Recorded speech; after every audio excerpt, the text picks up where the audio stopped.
Hello and welcome to Tonebenders Sound Design Podcast, where we talk with the sonic artists behind our favorite films, games, and series.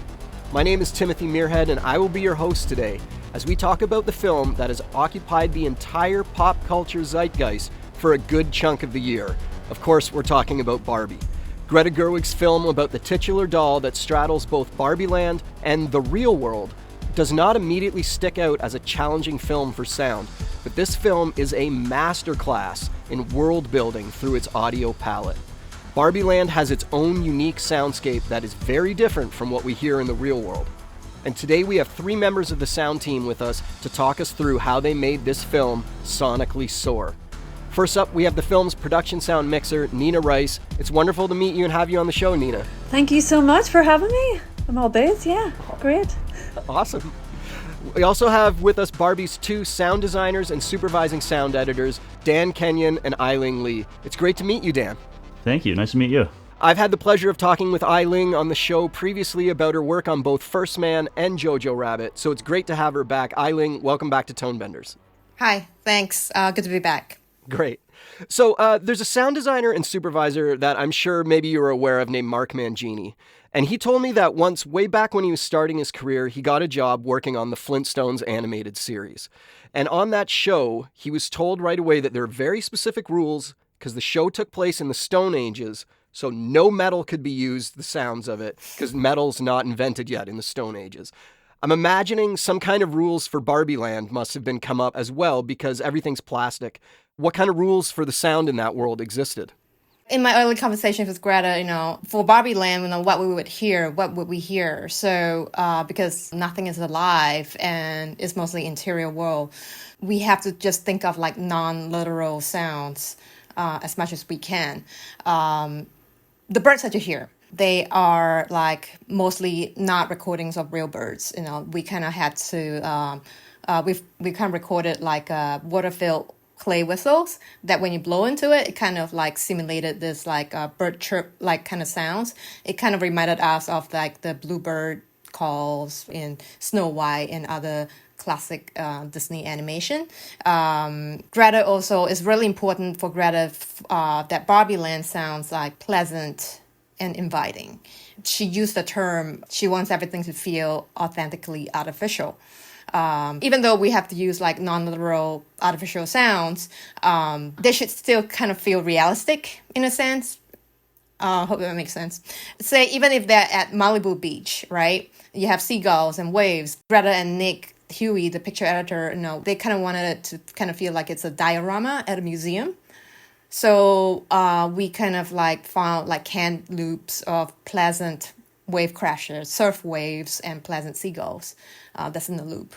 There's no water in Barbie Land. So would we hear water? We experimented and say when Barbie's showering and she's drinking and spitting, we try adding sounds like there would be speakers, in the houses that you will hear, but like of water. But it just didn't work. It felt awkward, especially to Greta, to add to this whole rule of it needs to sound pleasant and perfect. We started using like rain sticks when she's like showering. But when she spit, it's just the sound. You don't hear water sounds. But when like Ryan runs into the giant like plastic surf, we hear like an exaggerated like a plastic boing. And to add to the playfulness of it, when he's like flipping through the air, we added like a vocal performed sound. That it's like a vocal perform imitating airy swishes, like shoo, shoo, shoo. Or even like when the planes goes by, they don't want to hear. No, when you see a plane, they don't want to hear just a plane sound. So we would add like air bys and vocal imitating like a plane by, and maybe like a little subtle hint of like a harmonica. All in all, no matter how we try to think out of the box and using non-literal sounds, the main thing is we don't want to take the audience out of the film and be like, what was that sound? Kind of needs to also sound realistic in a way. Yeah. What do you think, Dan?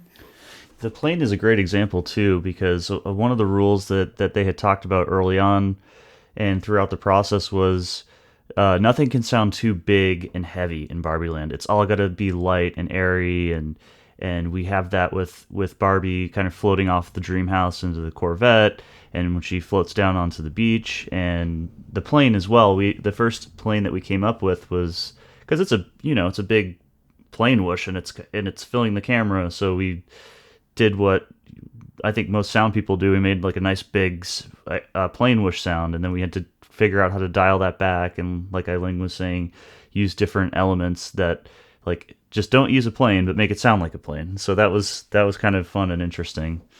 It's a small one, but there's no wind in Barbie Land, so we don't have our normal like wind and trees, and so we had to really, like, on the quieter moments, find the right sounds to fill the space without being too literal like we would in the real world. Another fun little thing that we got to do was Greta. I think it was Greta. She asked, one of her inspirations for the sound in Barbie Land was kind of like those old Disney movies. So one of those aspects Ai-Ling talked about with the birds. Another thing that we did when Barbie's getting ready in the opening of the movie for Perfect Day was we were asked to have sounds like the bippity boppity boo in Cinderella. Everything had to be sort of the perfect sound for the perfect day, because every day in Barbie Land is perfect, and the Barbies are always having fun, and they're never in a rush, they're never stressed, they're never angry, upset, or thinking about death, until we get a little bit further in the movie, and that changes a little bit. But that was kind of the overall direction and feeling and vibe of setting up the world. Nina, what was it like recording in Barbie Land? Like, it must have been a very unusual set to be wiring people up in. Yeah, I mean, the stage which had the dream house on it, the dream houses were absolutely massive and also very open. So first thought of walking onto the soundstage was like, how are we going to boom these scenes? What's going to happen? So my lovely 2 boom ups were harnessed in. They were strapped in for the top bedroom scene and the middle shower scenes. And they loved it because it wasn't their average day on set. So they had a great time. Yeah, I mean, it was great. We radio mic'd everyone as well, and they are some really tricky costumes, like, as you can see. So hats off to my sound assistant Laura for doing all the radio mics and helpful costume department and very helpful makeup department as well. So we dressed the radio mics into the hairs, into wigs, sewn them into the costumes, and sort of like envision but not envision, because we're the only ones that know that. So anyway.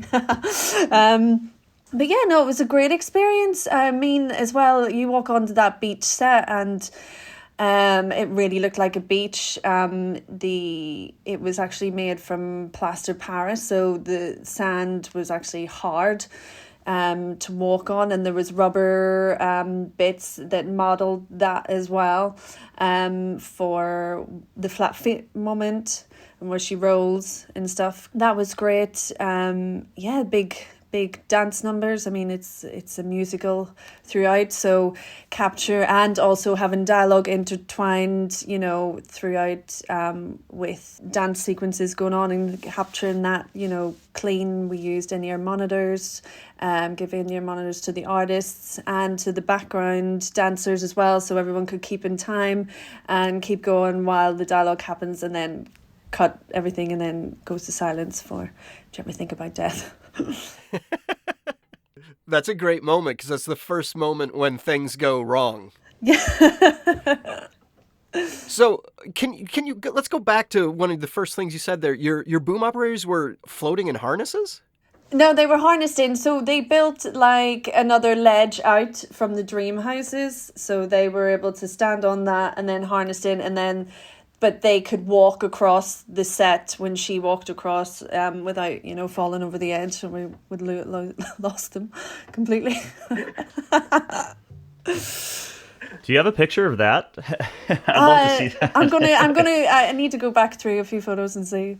Yeah, that sounds fun.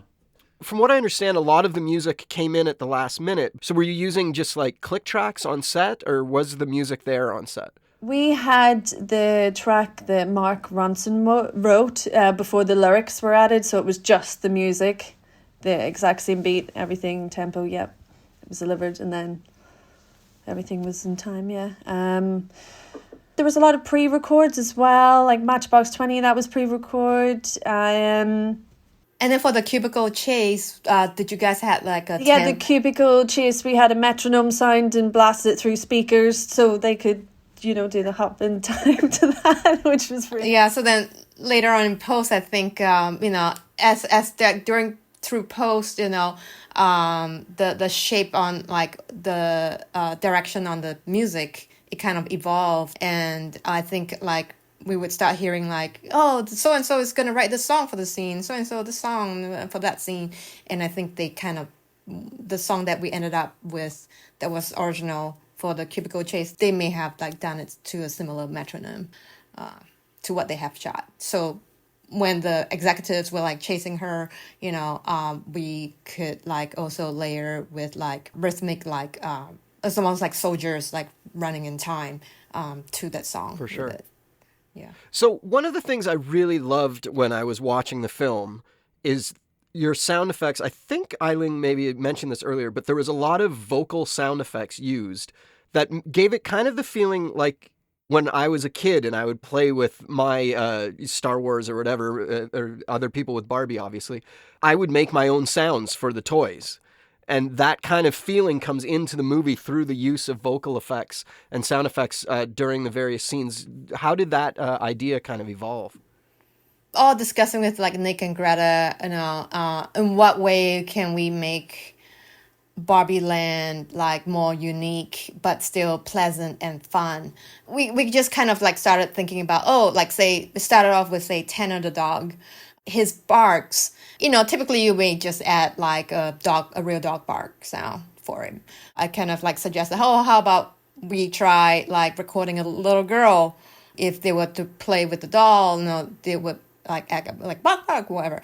And then so we record all that, and I kind of try to futz it like it's coming out from a little speaker out of Tanner the dog. Then the picture department also like started thinking out loud, and then like we ended up with like deadpan performance of a man just saying bark and wolf, and it kind of like it was perfect because it's just there's a lot of like comedic moment kind of sounds in this movie, and that kind of like started this whole conversation about maybe we should try to use more of these like vocal sounds whenever we can. It's almost like some of these, like someone had mentioned, like maybe it's like kind of like some of these older I don't know, maybe 50s, 60s anime, I could be wrong, Japanese anime, that like a lot of the effects, they use vocal sounds to create. And so we kind of took that rough idea, but we didn't want the whole world to be one way. So we just kind of experimented and say like, when like Alan is fighting the construction cans or the punches and kicks, we kind of layered some big beatboxer vocals. During the travel montage, we kind of like use like a person like blowing their lips, like lip flapping, like bubbly kind of sound, like kind of thing. Or like the plane bys, that have like one of the layers to have like a vocal perform, like to mimic a plane going by. Just anything, just to add a touch of playfulness, I guess. Dan? Yeah, no, that's cool that you picked up on that. It was fun trying to figure out where and how we could use whooshes. I think the only other thing, it's a very minor thing to add, is like we snuck them into some door opens and closes, just very subtle things. So, but very cool that you picked up on that, because that was absolutely the intention. There's actually really early in the movie something when Barbie opens up her refrigerator door. There's like a sigh or something like that I thought was really well done. It was unexpected sound. That was cool. Yeah, thanks. Yeah, it's that's one of the that's also an early note, from Greta. We started off like making things very plasticky, but nice and cute. But But she wanted, like, say, some of the things that the Barbies use to feel like, sounds in the commercial, like, the idea is that when the audience sees the scene and the things that they're using, they'll be like, want to feel like it's a commercial where you're going, I want that thing. She kind of gave us a note about, like, when Barbie opens the fridge, she's like, it needs to sound refreshing, like cool air coming out. So I was like, well, let's just try a female just saying, like, when she opens the door, just something odd and, trying to use non-literal sounds that we gradually learned from as we were crafting, like, many different options on, say, for one thing, even one thing or one background in Barbie Land, we experimented with, like, many different versions of a sound. Even the sound of the plane, it could be a sound of a lawnmower, the propeller plane, sorry. The sound of a lawnmower, or like a cartoon, like bubbly sound, or, so we try and experiment many different ways and then just picked through to see what would work better. So it did take a lot of work to come up with options. I think what's actually cool about the whole vocal breathing breath performances, it kind of exists throughout the movie. When right after the cubicle chase, right before the car chase, when Gloria pulls up, she does this big long exhale, and we did like a kind of designy reverb thing of them like seeing each other. And then at the end, when Barbie's got the choice of, she gets given the choice to like go back to Barbie Land or become a real person, we have this whole breathing sound design sequence there. So it's kind of, it's a interesting, like it does different things throughout the movie. Yeah, it's really effective. Like we've talked about kind of the cutesy moments and the fun moments, but there are also really serious moments. And Nina, I'm wondering if you can tell us about what it was like being on set. There's a scene where one character has, I think it's over 2 minutes and 30-second long monologue about the role of women in today's society. That must have been an intense scene to shoot. How many takes did it go on? How did you approach that scene? You couldn't hear a pin drop on that stage, and I was just like, oh, this is what every woman wants to say, like how Greta wrote it in the script. It was just like amazing, and tears built up in all our eyes, and America is just an absolute superstar, and how she delivered that as well, and being there to capture that moment, on set was just a highlight of my career, I must say. I absolutely loved it. Takes wise, because there was quite a bit of coverage, so it wasn't that much. 5 or 6. Yeah. Right on. Yeah. How many mic setups did you have? Radio personal on her, and then it would play 2 booms because Cool. lighting and stuff, and then one would take that piece of it, and then but yeah, I have great boom operators. Fabulous. It's rare to let someone talk that long in a film anymore. Like it's a powerful sequence just because of its simplicity isn't the right word, but it's just rare that we let someone just talk, and it's so raw, and we're in that moment, and tears every time watching it, and I had to give my mummy a big hug and all when we went to see it. I was like, oh, thanks so much. It's fun seeing it with the audience too sometimes, like it just bursts out into applause. Applause and gasps as well, and yes, that's what we want to hear. It's exactly what we want to say. To go from that moment, we don't have much time left, but I wanted to talk about a scene that is super fun, which is the Ken fight scene, which has just an absolute chaos of silliness going on. But somehow the final mix comes out as crystal clear. How do you make the decisions of when there's 800 things happening on screen, what to focus on and what to push back? Dan, maybe do you want to start with that one? Yeah, I mean, that's a great question because, like you said, it's so chaotic. And when we start a scene, we with the blank Pro Tools in front of us, especially a scene like that, your first instinct is you want to kind of cover everything. You want every like ball hit and every they're hitting each other with like pool inflatables. Just the craziest fun things are going on there. That gave us a lot of opportunity to use different sounds and different kind of more fun and, for lack of a better term, like cartoony sounds. I mean, Ai-Ling and Kevin did an amazing job mixing that. There's just so much going on, but we were very careful, sort of what to play and when, and it was a long process of cutting things and playing back, and then on the stage with Kevin and Ai-Ling, we were just tweaking that sequence the whole way through, and those Ai-Ling, you and Kevin did a great job with wrangling all those elements. But oh, thank you. In a sense, that scene was like really fun for us, like that beach battle, the Cairns beach battle. In the script, I think I recall like Greta and Noah describing it as like the Saving Private Ryan's Omaha beach landing scene, but with toys. So no, they're like using frisbee, tennis rackets, and like toy arrows and inflatables instead of real weapons. So for us, when we were cutting, when we were cutting it, we were like, okay, let's just cut it first without the music for the moment. So the idea is that it needs to sound like that iconic Saving Private Ryan scene, but with like silly sounds or like wimpy male walla sounds that's like a high-pitched screams or whining. That's not what you expect from like macho guys fighting.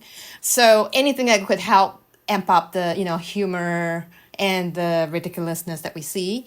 We blow into a PVC pipe, like a tube, to have that plastic resonance when the toy arrows are like flying by.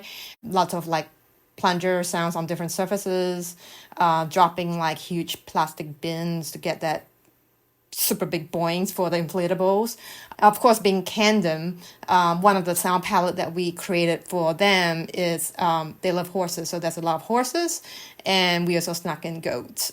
It was one of those coincidental sound that we discovered when we were building in the layers of like Walla for Kenyon. But that's another conversation.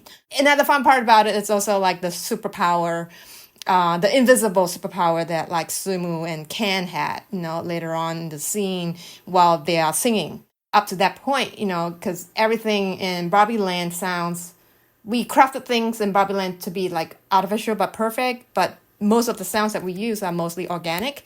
So at this point, we are free to use like, more stylistic, synthy design, bigger, more exaggerated, low-end kind of sounds that we could then craft, especially at the end of it, to work with the music when it swells and ramp up the crescendos into the dance ballet sequence. And as far as like the mix goes for that little sequence there, because we kind of covered so many things in that scene, and every shot has so many planes of action, right?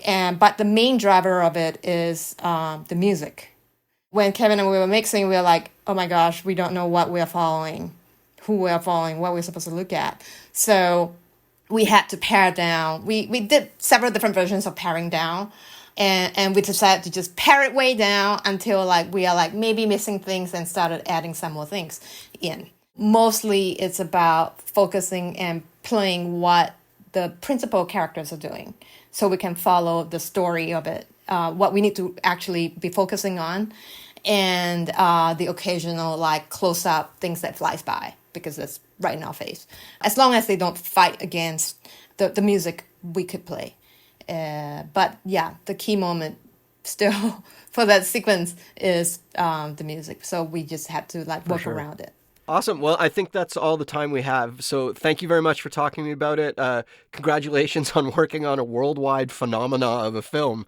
It's one of those weird water cooler films that we don't really get like we used to, 20 years ago, where everybody I know has seen. I actually talked to someone the other day who hadn't seen it, and we were almost shaming them. Like, what do you mean you haven't seen it? Everybody's seen it. It's a good film. I mean, it's ironically, I think it's like it's not just it's for both like male and female art. It's just all out fun. Just have a good sense of humor about it, and then at the end of it, it does give you I mean, at least for some of us, me, that it gets really emotional and it's deeper and much more philosophical than you think what a Barbie movie would be. Yeah, it's definitely a much deeper film than I thought it was going to be going in. And in the screening I saw, there were tears aplenty. I'll tell you that much for sure. So mission accomplished. Yeah. Okay. Have a great day, everyone. Thank you very much. Thank you so Thank much. you. Thanks so much. Okay, big thanks to Nina, Ai-Ling, and Dan for that great interview. This episode was edited and mixed by volunteer listener Alex Wegman. Originally from Australia, Alex is a UK-based sound engineer who has been recording and mixing for audio in television, film, and radio projects since the early 90s. Currently working as an educator in sound production at a university in southern England, Alex has a particular interest in audio stories that are challenging, accessible, and open to potential for future immersive and interactive formats. He can be found online at AJ Wegman. Alex will also be getting a copy of the Sonic Springs Sound Library to say thanks for helping us out. It's a really cool library. Check it out yourself. Okay, keep an ear on the Tonebenders feed because we have a bunch of really great episodes lined up for the next couple months. I can't wait for you to listen to what's coming. My name is Tim Muirhead. Talk to you soon. Tonebenders is produced by Timothy Muirhead, Renee Coronado, and Teresa Morrow. Theme music is by Mark Strait. Send your emails to info@tonebenderspodcast.com. Follow us on Twitter via @thetonebenders and join Tonebenders Podcast on Facebook. Support this podcast. You can use our links when you shop with Amazon or B&H, or leave us a tip. Just go to tonebenderspodcast.com and click the support button. Thanks for listening. Are you looking for more audio-related podcasts to listen to? Tonebenders is part of the Audio Podcast Alliance, featuring a hand-picked selection of the very best podcasts about sound. Be sure to hear the latest episodes from our friends in the community at audiopodcast.org.